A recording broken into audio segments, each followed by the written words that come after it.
عطا طاہر صاحب آپ کی طرف آتا ہوں. پرائم منسٹر کی سپیچ آپ کو کیسی لگی؟ بڑا تگڑے قسم کے انہوں نے جوابات سٹیٹمنٹس جاری کیے اور چھوڑوں گا نہیں تو وہ کہتے تھے، لیکن اب تو انہوں نے کہا میں بہت خطرناک ثابت ہوں گا. دیکھیے ایک لفظ ہے ڈیلوژنل.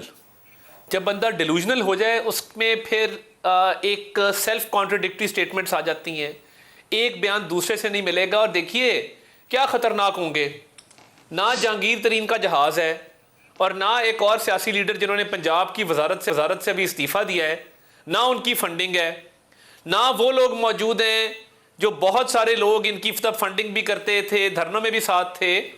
اور دیکھیے ایک طبقہ، مخصوص طبقہ جس کو انہوں نے بے وقوف بنایا نئے پاکستان کے نعرے پر، سڑک پہ نکلیں تو صحیح. میں تو ابھی بائی الیکشن لڑ کے آیا ہوں، خانے وال کا، خوشاب کا، وزیر آباد کا، ڈسکا کا، لاہور کا.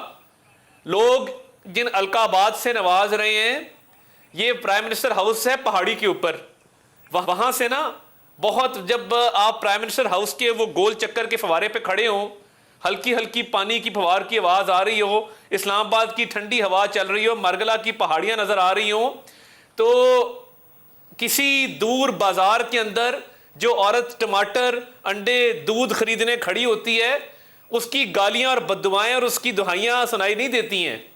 اور اسپیشلی آپ نے جب اپنے ارد گرد خوشامدی قسم کے درباری لوگ رکھے ہوں جو آپ کو کہیں کہ یہ اگلے مہینے آپ دیکھیے گا یہ ڈالر نیچے آئے گا، روپیہ اوپر جائے گا، اگلے مہینے دیکھیے گا مہنگائی ختم ہو جائے گی. تو طاہر صاحب آپ کے خیال میں پرائم منسٹر کا مخاطب کون تھا؟ بلانے والے تھے. اس میں کوئی شک ہے کسی کو؟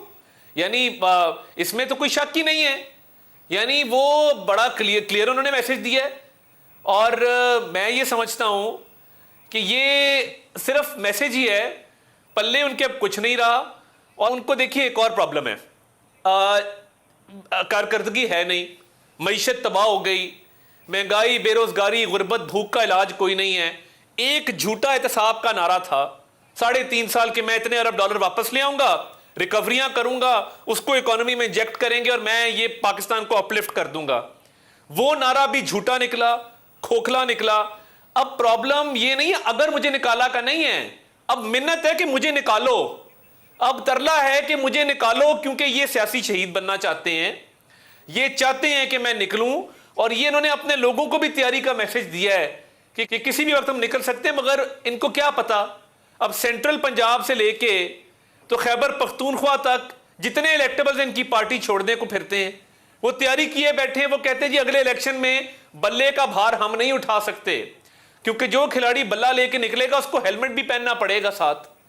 اور اتنے برے حالات ہیں. خیبر پختونخوا میں تو چلیں ہار گئے آپ بلدیاتی انتخابات،